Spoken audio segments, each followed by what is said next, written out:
Sleeve gastrectomy is the most popular bariatric surgery in the world. But कभी कभी sleeve gastrectomy fail हो जाती है।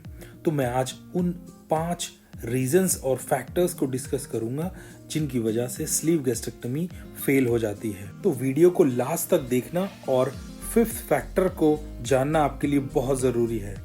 तो स्टार्ट करते हैं। पहला रीजन है lack of understanding how the gastric sleeve work. मतलब लोगों को बरियाट्रिक सर्जरी कराने के बाद, स्पेशली स्लीव गैस्ट्रेक्टमी कराने के बाद, ये ही नहीं पता होता कि स्लीव गैस्ट्रेक्टमी कैसे काम करती है। बेसिकली स्टमक को हम लोग एक स्लीव की फॉर्म में कन्वर्ट कर देते हैं, जिससे कि उसका जो वॉल्यूम है, उसका जो पाउच है, वो छोटा हो जाता है। वो पाउच अब एक लंबा बनाना की शेप में होता है, जिससे कि ओवरऑल हमें रेस्ट्रिक्शन मिलता है। रेस्ट्रिक्शन मतलब कि हम पहले जो खाना खा रहे थे, अब वो खाना इतना हम लोग नहीं खा पाते हैं, जिसकी वजह से जो फूड है वो ज़्यादा कलेक्ट नहीं हो पाता है और हम थोड़ा थोड़ा ही खा पाते हैं।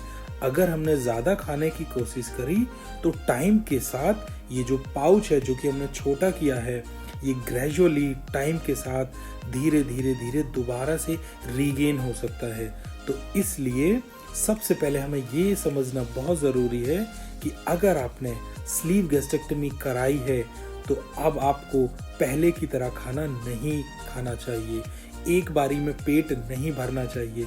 आपको थोड़ा थोड़ा टाइम के साथ बार बार खाना पड़ेगा, जिससे कि एक साथ जो खाना है वो क्लम्प ना हो और जो स्टमक का हमने स्लीव बनाया है वो as it is in the form of sleeve ही रहे, वो बड़ा पाउच ना बने।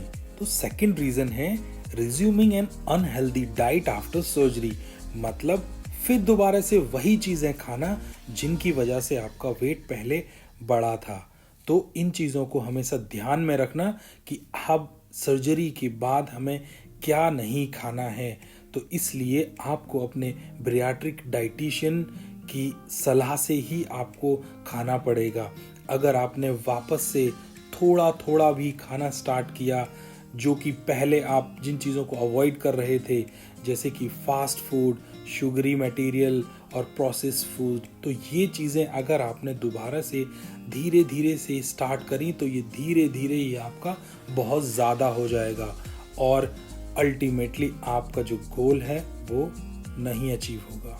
अगर हम थर्ड रीज़न की बात करें तो वो है लैक ऑफ एक्सरसाइज।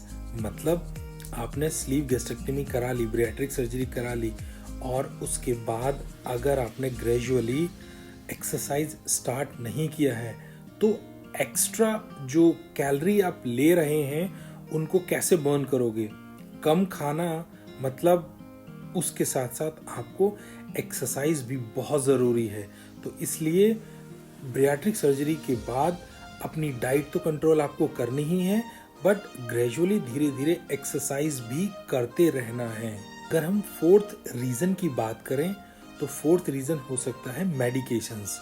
क्योंकि बरियाट्रिक सर्जरी वही पेशेंट्स, वही लोग कराते हैं जिनको ओवरवेट की वजह से कुछ ना कुछ कोमॉर्बिडिटी होती है, जिनकी वजह से उन्हें मल्टीपल मेडिकेशंस लेनी पड़ती हैं, जैसे कि स्टीरॉइड्स, बीटा ब्लॉकर्स और समटाइम एंटी डिप्रेसेंट्स। मतलब ये सारी ड्रग्स ऐसी होती हैं जिनकी वजह से आपको भूख लगेगी ही लगेगी और अगर भूख लगती है तो उसको आपको कंट्रोल करना है।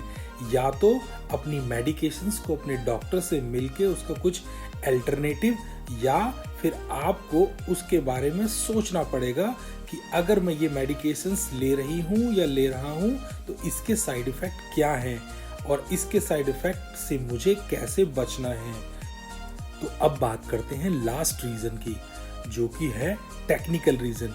मतलब अगर आपके सर्जन ने जो पार्ट ऑफ स्टमक आपका हटाया है, यानी कि एक फंडस जो पार्ट है स्टमक का, वो अच्छे से हटाया है कि नहीं हटाया है।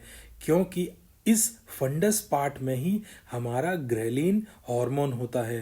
ग्रेलिन हार्मोन ही हमें हंगर साइन देता है, यानी कि अगर ग्रेलिन होगा तो हमको भूख लगेगी। तो आपने देखा कि ये वो 5 रीजंस हैं जिनकी वजह से आपकी ब्रियाट्रिक स्लीव गैस्ट्रेक्टमी सर्जरी फेल हो सकती है। तो अगर आपने सर्जरी करा ली है या फिर आप कराने के बारे में सोच रहे हैं तो इन पांचों फैक्टर्स पे आपको पहले से ही ध्यान देना पड़ेगा।